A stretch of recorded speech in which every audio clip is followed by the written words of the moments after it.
Halo guys, apa kabar kalian semua? Mimin di sini bakal melanjutkan alur cerita Sword Star.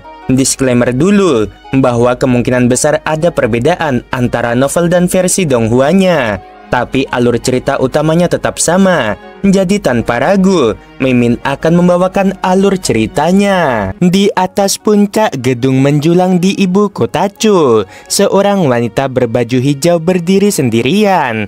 Angin malam mengibaskan jubahnya. Rambut panjangnya berterbangan seperti gelombang air yang lembut. Matanya menatap hamparan kota yang seolah tak memiliki batas. Namun sorot matanya penuh kegelisahan. Apakah pantas aku datang sejauh ini hanya untuk berkultivasi? Bisik Yu Youyi lirih. Ia ingat betul kampung halamannya, sebuah kota kecil di pinggiran negara kuno angin dan api. Di sana hanya ada beberapa lusin dewa sejati abadi, dan dengan kekuatannya ia sudah termasuk yang terkuat, menikmati hidup tanpa banyak ancaman. Tapi di sana aku tak akan pernah memperoleh warisan yang kuat. Mustahil bagiku menembus alam kekacauan primal. Ia mengepalkan tangan. Namun setelah datang ke ibu kota Chu, aku menemukan warisan yang sesuai, bahkan cukup sumber daya untuk mendorongku ke batas tertinggi. Aku bisa melihat secercah harapan. Namun wajahnya segera muram. Setiap kesempatan datang bersama sebuah masalah. Jika bukan karena Marquis Chule, aku mungkin sudah lama mengalami nasib lebih buruk dari kematian. Yu Youyi mendirikan pavilion bisikan dangkal. Di sanalah ia memikat banyak tamu bangsawan dengan musik dan teknik ilusinya. Para pengunjung rela mengorbankan harta hanya untuk sejenak tenggelam dalam dunia khayalan yang ia ciptakan. Namun di kota seperti ibu kota Chu, langkah sekecil apapun bisa menyeret seseorang ke pusaran kekuasaan. Yu Youyi selalu berhati-hati, bahkan menghindari mengendalikan pikiran tamu-tamunya. Tapi tetap saja masalah selalu datang menghampiri. Malam itu, dua sosok mendekati pavilion miliknya. Seorang pria berpakaian hitam dengan aura mengerikan ditemani pelayan yang tampak polos namun mengintimidasi. Begitu melihat wajah pria itu, jantung Yu Youyi berdegup keras. Apakah dia Saint Agung Lauhe? Ia segera menunduk dalam-dalam. Salam hormat untuk tuan. Di aula utama, Lo Feng duduk tenang. Morosa sibuk dengan piring-piring penuh makanan.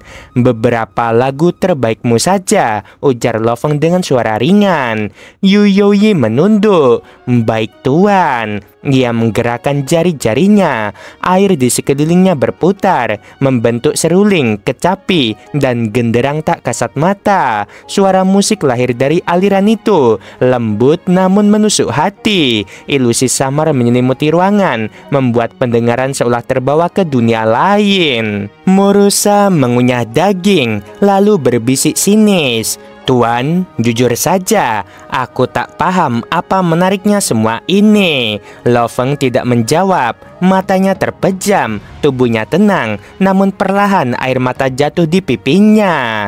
Yu Youyi terperanjat dalam hati. Apakah Tuan Lauhe menangis? Namun ia tidak berani berhenti, terus memainkan musik, mengalirkan emosi ke dalam setiap nada. Sampai akhirnya suara berat Lo Feng terdengar. Sudah cukup, musik terputus, ilusi lenyap. Yu Youyi menunduk dalam-dalam. Morosa segera mengangkat tangannya. Berapa biayanya? Yu Youyi tersenyum kaku. Tidak perlu, kehormatan besar bagi pavilion kami menerima kunjungan Saint Agung Lauhe. Morosa menyipitkan mata. Tuan tidak suka dimanfaatkan, katakan harganya. 10 pasir kosmik, jawab Yu Youyi dengan ragu. Dengan lambaian tangan, 10 butir pasir kosmik melayang ke arahnya. Morosa buru-buru mengikuti tuannya keluar. Yu Youyi memandang kepergian mereka. Dada berguncang oleh perasaan yang sulit ia mengerti. Apakah ini kesempatan atau awal dari badai yang baru? Kabar kunjungan Lo Feng segera menyebar ke seluruh ibu kota Chu. Apakah dia pergi ke pavilion bisikan dangkal? Marquis Chuyu mendengar berita itu dan tersenyum samar. Tuanku, apakah perlu tindakan? Tanya seorang ajudan. Ambil token rumah Marquis Cuyu, berikan pada musisi itu. Katakan bila ada masalah, cukup tunjukkan itu. Baik tuanku. Hari-hari Lo Feng di ibu kota tetap damai, namun kedamaian itu tak bertahan lama. Suatu sore, langit mendadak gelap. 9 sosok turun dari angkasa. Cahaya suram menyelimuti tanah. Di depan, Marquis Cuyu berdiri dengan tenang. Di sampingnya, seorang pria bersirah hitam. Tubuhnya dipenuhi aliran air gelap. Matanya sehitam jurang tanpa dasar. Morosa, pelayan setia Lo Feng, menggigil. Tuan, dengan satu gerakan saja, dia bisa melenyapkan diriku. Lo Feng memandang tajam. Dia bukan kultivator, tapi auranya jauh lebih menakutkan dari kebanyakan ahli alam kekacauan primal. Marquis Cuyu maju selangkah. Saudara Lao He, izinkan aku memperkenalkan Jenderal Xuan Jiao, salah satu dari 3 jenderal kepercayaan leluhur tua. Jenderal Xuan Jiao menatap Lo Feng dengan mata cair hitam. Udara seolah membeku. Jiwa-jiwa di sekitarnya tercekik oleh tekanan yang tak terlihat. Lo Feng menunduk hormat. Saya telah melihat Jenderal Xuan Jiao. Suara sang jenderal dalam dan bergemuruh. Lao He, leluhur tua tertarik padamu. Beliau ingin menjadikanmu seorang murid. Ia berhenti sejenak, sorot matanya menusuk. Jika kau bersedia, ikutlah denganku ke istana Kaisar Chu. Jika tidak, ia menundukkan wajahnya sedikit. Suaranya menjadi sedingin pisau. Aku akan kembali untuk melapor. Suasana menjadi hening mencekam, bahkan napas para penjaga terhenti. Lo Feng berpikir diam. Wajahnya tenang, namun pikirannya berputar cepat. Kesempatan besar, namun juga jebakan mematikan. Tiba-tiba Lo Feng berkata, beruntung sekali Kaisar Chu bersedia menerimaku sebagai muridnya. Suara Lo Feng terdengar mantap tanpa sedikit pun keraguan. Tentu saja aku bersedia. Mata Jenderal Xuan Jiao yang tajam melunak seketika. Bibirnya melengkung membentuk senyum tipis. Bagus, kau telah membuat keputusan yang tepat. Ayo ikuti aku. Sekejap, tanpa gerakan yang nyata, lambaian tangan Jenderal Xuan Jiao membentuk gelombang tak terlihat. Kekuatan itu menyelimuti Lo Feng. Lalu tubuh mereka berdua melesat menembus ruang angkasa menuju arah istana Kaisar Chu. Di sisi lain, Marquis Cuyu yang terbang bersama mereka menoleh sambil tertawa ringan. Saudara Lao He, aku harus mengucapkan selamat. Kau kini benar-benar memasuki lingkaran inti negara kuno angin api. Lo Feng menundukkan kepala dengan hormat. Semua ini juga berkat saudara Cuyu. Tanpa bimbinganmu, mungkin aku tidak akan pernah menginjakan kaki ke ibu kota Chu secepat ini. Jangan merendahkan dirimu. Dengan kekuatanmu sekarang, bahkan tanpa aku, kau akan tetap bangkit. Cepat atau lambat, nama Lao He akan menggema di seluruh tanah asal. Lo Feng hanya tersenyum kecil, tidak menyangkal akan hal itu. Tak lama kemudian, bayangan megah istana Kaisar Chu muncul di hadapan mereka. Bangunan itu bukan sekedar istana, melainkan seolah gunung abadi yang dibentuk dari kegelapan dan cahaya. Pilar-pilarnya menjulang menembus kabut kekacauan, sementara atapnya seakan bertemu dengan langit tak berujung. Berhenti di sini, perintah Jenderal Xuan Jiao. Ia menoleh ke arah Cuyu dan para pengawal. Kalian semua mundur. Aku akan membawa Lao He menghadap Kaisar. Baik, jawab Cuyu sambil tersenyum tipis. Ia memberi anggukan hormat kepada Lo Feng. Semoga kamu beruntung. Lalu ia berdiri di pelantaran, tidak ikut masuk lebih jauh. Lo Feng ditemani Jenderal Xuan Jiao melangkah ke dalam istana. Begitu melewati gerbangnya, seolah seluruh dunia berubah, gelap, kacau, namun penuh kekuatan yang tak dapat dijelaskan. Mereka akhirnya tiba di sebuah aula kuno. Di sana, seorang pria bertubuh kekar duduk bersila di lantai. Tubuhnya tampak sederhana, namun aura yang terpancar membuat seolah-olah dialah pusat semesta. Bahkan langit dan bumi pun terasa rapuh di hadapannya. Namun dia sendiri seperti tiang yang tak tergoyahkan. Napasnya dalam, luas, lebih menakutkan daripada kekuatan kosmik itu sendiri. Hanya dengan melihatnya, Lo Feng merasa seakan sedang menatap dao agung asal kehidupan. Dengan segera, saja. Ia tahu sosok ini adalah salah satu dari 13 kaisar negara kuno angin api, yaitu Kaisar Chu. Jenderal Xuan Jiao membungkuk penuh hormat. Lao He telah kubawa menghadap Kaisar. Kaisar Chu hanya mengangguk sedikit, dan dalam diam Jenderal Xuan Jiao mundur meninggalkan aula. Kini hanya ada 2 orang, yaitu Kaisar Chu dan Lo Feng. Suara Kaisar Chu terdengar berat namun hangat. Aku sudah meluangkan waktu untuk memahami asal-usulmu. Apakah kau berasal dari alam semesta asli? Lo Feng sedikit terkejut, namun ia tak berusaha menutupi. Ia segera membungkuk dalam-dalam. Benar, saya memang berasal dari alam semesta asli. Kaisar Chu tersenyum tipis namun pengertian. Alam semesta asli, tempat yang lemah, tempat di mana sulit sekali bagi seseorang untuk menapaki jalan menuju dewa sejati.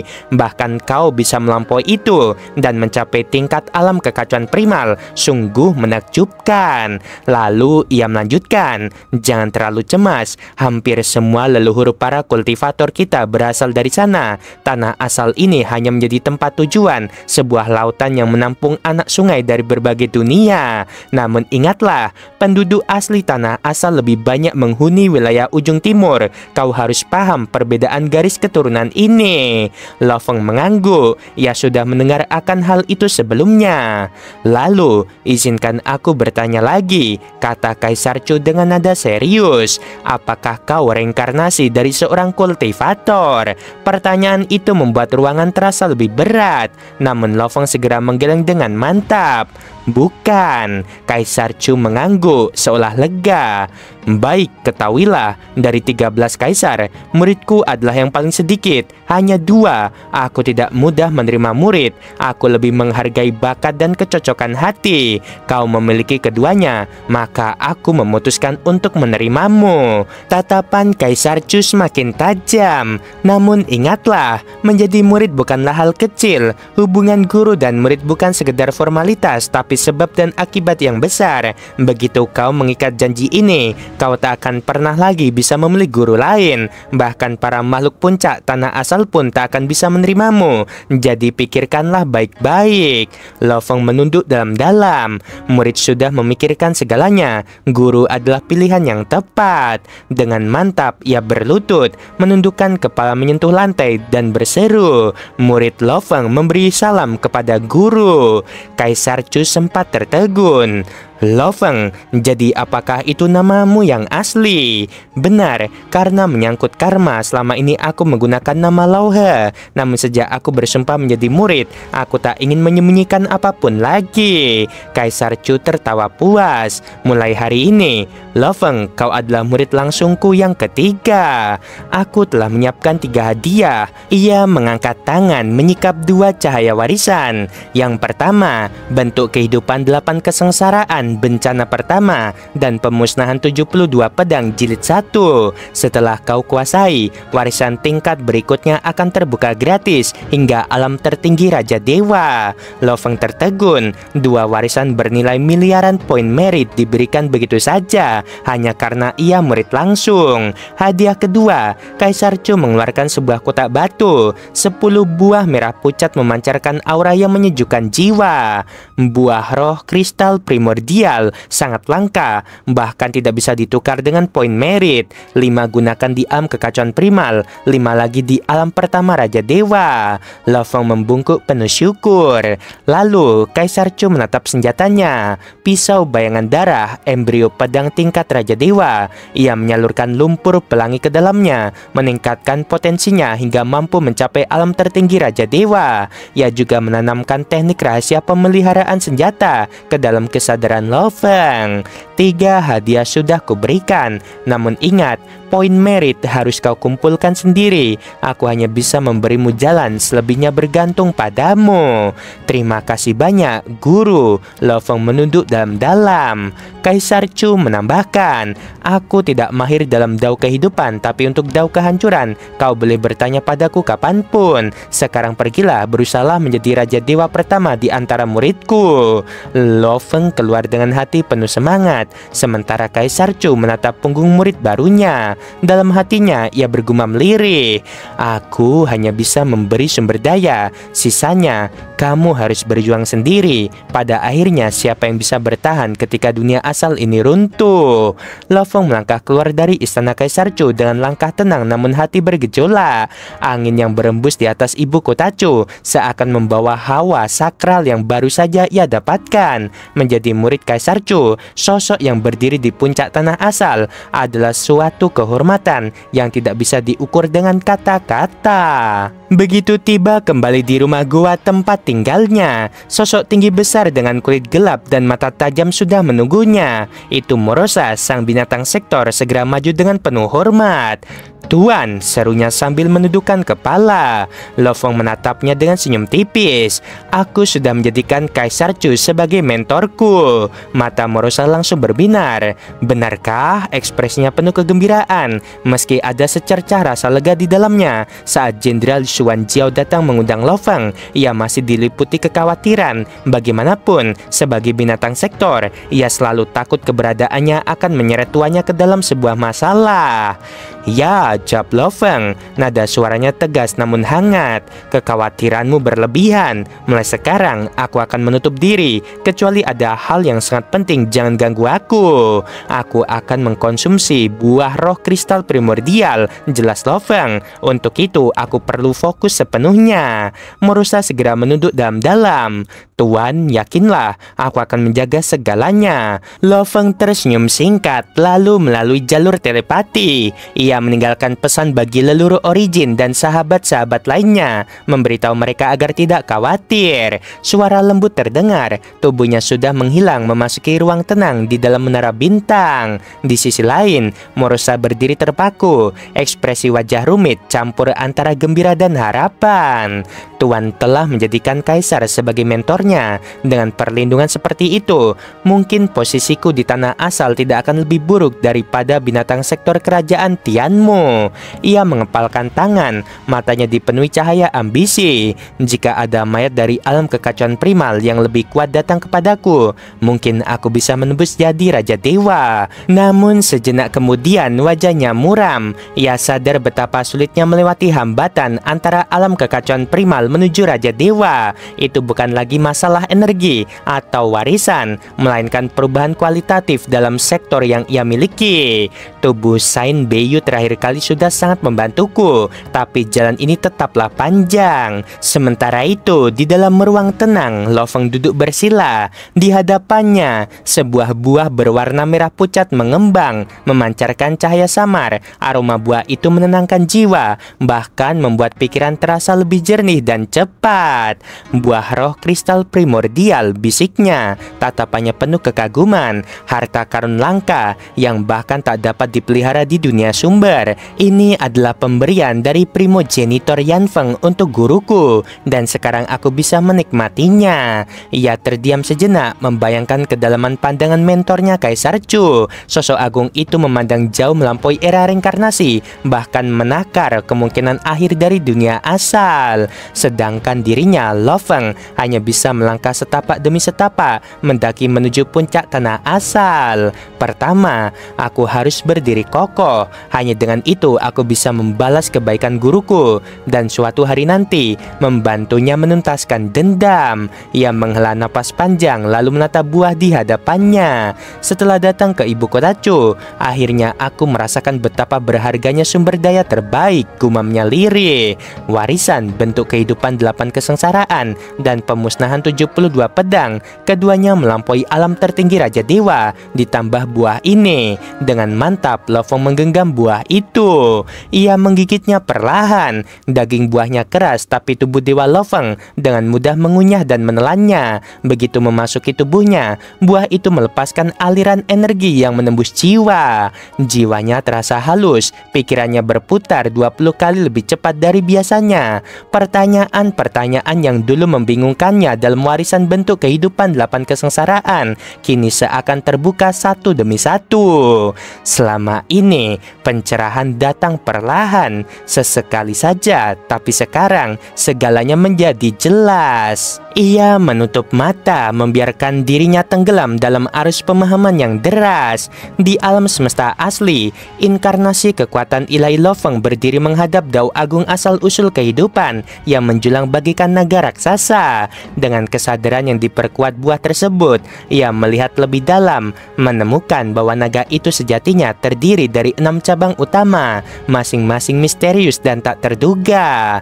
6 cabang utama, Lo Feng bergumam. Untuk memahami satu cabang saja sudah setara dengan alam pertama Raja Dewa, tapi untuk menyatukan semuanya menjadi satu, ia menggeleng kecil, merasakan betapa tingginya kesenjangan antara alam pertama dan alam tertinggi dari Raja Dewa. Waktu mengalir dalam kesendiriannya, Lo Feng menelusuri cabang demi cabang Dao besar, merenungkan warisan bentuk kehidupan 8 kesengsaraan dan pemusnahan 72 pedang. Sesekali, Lo Feng berdiskusi dengan Murusa tentang Dao Agung asal kehancuran. Akhirnya, efek buah roh kristal primordial mereda. Lo Feng membuka mata sedikit terkejut. Hanya satu era, tapi peningkatan yang kudapat setara dengan 100 era kultivasi biasa. Ia tersenyum tipis, mata berkilat penuh keyakinan. Buah ini benar-benar tak ternilai, dan aku masih punya 9 lagi. Dengan itu, Lo Feng bangkit meninggalkan ruang tenang. Begitu ia keluar, bunga dan pepohonan di sekitarnya langsung mekar, seolah merespon napas kehidupan yang ia pancarkan. Murusa, leluhur Origin, dan Moyu Qingyan segera menghampirinya. Moyu Qingyan menatapnya dengan takjub, seolah-olah seluruh tubuh guru menyatu dengan kehidupan itu sendiri. Leluhur Origin mengangguk perlahan. Auramu bahkan mempengaruhi alam semestaku. Kau benar-benar telah melangkah lebih jauh. Murusa menelan ludah, matanya berkilat dengan rasa gentar. Tuan, apakah kau akan segera menjadi Raja Dewa? Lo Feng hanya tertawa kecil. Masih jauh, untuk sekarang ayo kita makan. Sudah lama aku menutup diri, dan aku ingin mencoba masakan dari Yu Jiufang. Murusa hampir melompat kegirangan saat mendengar itu. Oke guys, sampai sini dulu. Jangan lupa like-nya. Kalau pengen support Mimin lewat sawernya juga bisa ada di kolom deskripsi. Sungguh membagongkan. Terima kasih.